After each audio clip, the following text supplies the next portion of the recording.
Right, well, I'll continue with my autobiography. Chapter 4. The End, Almost. My Injury Diagnosis. This is from my parachute accident.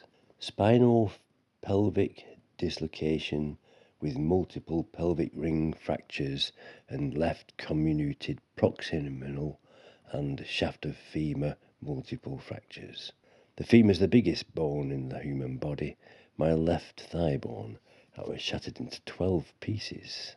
The base of my spine, lumbar number L3, 4 and 5, and my sacrum, which is the hardest bone in the body, which were also broken, and all impacted down through the base of my pelvic floor, completely separating my left posterior, inferior and superior from my back. My surgeons told me that my spinal cord had been squidged, squashed and stretched, but not completely severed. This was the reason why my left leg was completely paralysed for almost a year. There was only a small 1-inch area on the top of the centre of my foot with any feelings when it was tested with a light touch. I was told the nerves would grow back, but it would take 12 months or so before I'd be able to walk again. The left head of my femur was completely separated, plus a couple of broken ribs and a lot of internal bleeding. When I am asked about my injuries, I jokingly say, like a comedy cartoon, that if I could have stood up, then I would have been a foot shorter, or that the bottom of my spine would have been sticking out my arsehole. Anyway, I couldn't stand up, I couldn't even move. Some of my friends suggested that I wrote a history of all my lifetime's injuries, so that's what made me decide to start writing my autobiography. A team of 3 specialist surgeons were assembled at the Royal Preston Hospital Extreme Trauma Unit and given the horrendous task of my reconstruction, beginning with the intermediate nailing of the femur and combined pelvic fixation of the posterior ring and antiplating on the pelvic floor. At the beginning of the surgery, they asked me to sign a do not resuscitate form. The fact is I was not expected to survive. I required 2 sessions of 9 hours each on the operating table. And later they told me this had stretched their skills and equipment to the limits of their capabilities. That my injuries had been any worse, then there would be nothing they could have done for me. I had required 9 pints of blood in the first surgery session, 2 of which had been scraped up off the operating table, and I was lucky that I'd been airlifted to the Royal Preston Hospital. It's the only one in the area which is equipped with the extreme trauma facility. Had the usual 999 ambulance arrived and taken me elsewhere, or to the nearest hospital in Lancaster, then I would not have survived. After 6 weeks in Preston Hospital, I was transferred to the Oldham Hospital for 2 weeks and then discharged home. I was still very ill, and I broke out with a high temperature and cold sweats, an extremely violent shivering that was so severe that I was completely out of breath, and I couldn't talk or even take a sip of tea. I thought I was dying. An emergency ambulance took me to the Fairfield Hospital in Bury. I had contracted a form of sepsis blood bacterial infection called endocarditis, which attacks the valves of the heart. I was already fitted with a metallic mitral valve implant, so the infection developed vegetative growths attached to my metallic valve and to the 40mm ring and the stitching that fixes onto the wall on my inside of my left ventricle, and on the 2 semicircular flaps hinged across the diameter. I could see all these growths during a TOE scan very clearly. The consultant told me it was too dangerous to attempt to remove them, as if they became detached and if they entered my bloodstream, it would most likely be fatal. The treatment for endocarditis is an intravenous infusion of various antibacterial treatments, including Rifampicci, and others 8 times a day, round the clock, day and night. They also took blood samples so that my CRP levels could be constantly measured, and my INR, that's my anticoagulants, were closely monitored every day, and the doses had to be varied each day. Some of the doses took 3 hours to complete. I think I had more quantities of infusions each day than the amount of blood in my body. I was filling 12 to 15 pee bottles a day and night. I had some anxious moments during this treatment when the supply of antibacterial fluids ran out and my CRP levels increased. The manufacturing pharmaceutical companies had no supplies. Eventually the treatments were completed and my CRP levels were back down to near normal after 53 days of infusions. I was safe to be discharged, but the consultant told me that the vegetative growths on my metallic valve should now be calcified and sterile and should remain attached, I hope.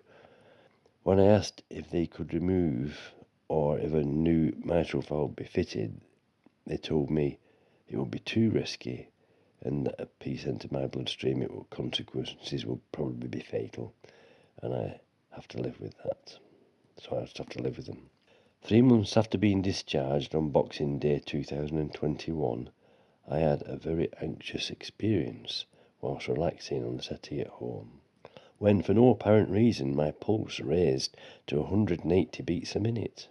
Even when I'm swimming, which I do every day, and I sprint for 6 lengths, my maximum pulse rate, I cannot raise it past 140 beats a minute. So I was most alarmed when I was constantly at 108 beats a minute whilst relaxed. I felt like my heart was trying to jump out of my chest. We called for an ambulance, but there was an 11-hour wait. Dawn took me down to A&E, and I was there in the waiting room for 3 hours to see the triage nurse. All this time, I sat in A&E, my pulse was constantly at 180 beats a minute. I was worried that the vegetative growth might break off my metallic mitral valve and cause a cardiac arrest or something. But either way, there was a strong possibility I might have died there and then. When my name was called, it took me 5 minutes to get up off the seat and walk with crutches down the corridor. By the time I sat down with the triage nurse, my pulse had returned to 60 beats a minute. I still have no explanation for this. During my 4 months in hospital, I had a lot of time of thinking. I always had a positive attitude. I was determined to do whatever it took to recover. I looked forward to the physiotherapy treatments, and I completed all the exercises with enthusiasm. They all called me their favourite patient. I could see small improvements week by week. I also spoke with the surgeons and consultants. I wanted to know and discuss all the details of everything. I also realised how lucky I'd been just to still be alive, even though I was permanently in a lot of pain. I've often thought of all the lucky experiences I've had through my whole lifetime and wondered, upon reviewing this autobiography, I can now count about 22 specific times where I was actually expecting the real possibility of imminent death. During my stay in hospital, I also thought quite a lot about death. Whenever I was asked by any of the doctors and nurses questions on this subject, I never got a straight answer, except for when I asked the endocarditis consultant. He told me the simple truth and said it like it was. It soon became clear that the staff are trained not to deal with questions on this matter, so they always focus on a positive and never say anything which could upset the patient or put them in a state of anxiety. But there were some actual deaths on the wards. Usually when someone comes round and draws the curtains round your bed, it's for your own privacy, like if you need a bedpan or a bed wash, or it could be because a doctor is coming to see you and do some examinations. I've been expecting a doctor visit, So when the nurse came to do my curtains round me one evening, I took my pyjamas off, ready for the nurse, ready for the doctor. Then the nurse opened my curtains and I asked what's happening. She quietly said, "There's been another fatality," and that the curtains were a matter of respect. I found it hard to think about death, but it must be something which crosses everyone's mind at some time. I've had a lot of very painful injuries in my lifetime. I've always used to think death would be the most painful of all. Now I realised it depends on the circumstances, and it must be different for everyone. Some pass away in their sleep, or in an induced state of unconsciousness, and bear no pain at all. I think the anticipation of death is worse than death itself. My first memory of death, when I was very young, was when I went with Mum to visit my great-grandma Personal in a care home. I was a bit shocked because I'd not seen anyone looking so old. She smiled and gave me 2 pennies. The next day she died. I still have those pennies.